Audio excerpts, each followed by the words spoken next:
Okay, in this example, we're going to be applying the mole formula to determine how many moles are within a 25-gram sample of potassium permanganate. So again, always good practice to look at our question and define what's given and unknown in a data list. So how many moles? That's what we're being asked for. So N is going to be an unknown. M represents the mass, and we're told that it is 25.0 grams. And then molar mass, that's also an unknown, and this will be the first thing that we solve for. So the molar mass of potassium permanganate is going to be based on the molar masses or atomic masses of each element on its own, multiplied by however many there are within the compound. So we'll do this in order. We know that there's one potassium, and potassium has a molar mass of 39.0983 grams per mole. Right, and I just took that directly from the periodic table. And then we're looking for the manganese. So there's one of the manganese, and that one has a molar mass of 54.938045 grams per mole. And then we're going to add the molar mass of the oxygen. And there's 4 of the oxygens times 15.994 grams per mole.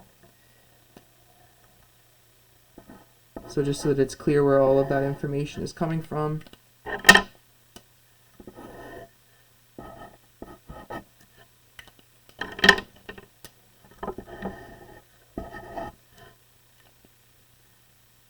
Alright, then we add all of that up together, figure out the molar mass of potassium permanganate.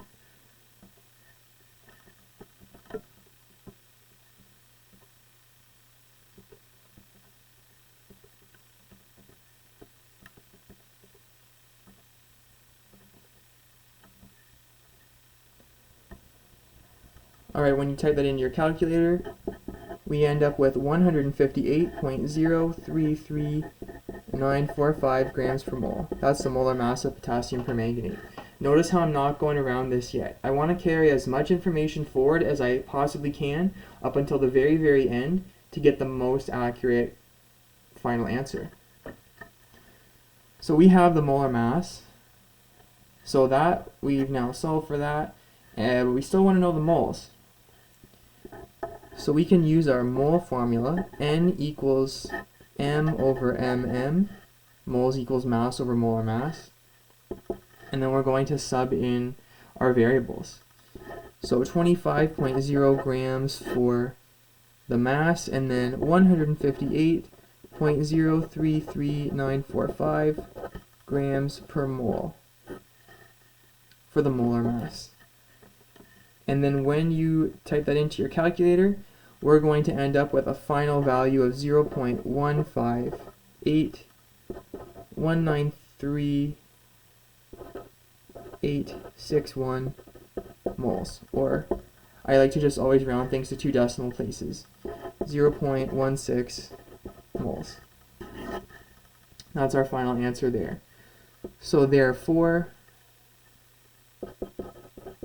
there are 0.16 moles in 25 grams of potassium permanganate. And just as a final way to double check, we know for sure that our final units are going to be in moles. This is a way you can double check to make sure if you're ever needing to do algebra that you've done it correctly.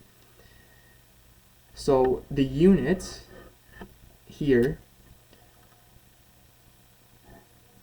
the units of grams cancel each other out, because here it's in the numerator, and then here it's in the denominator, specifically in the numerator of this unit.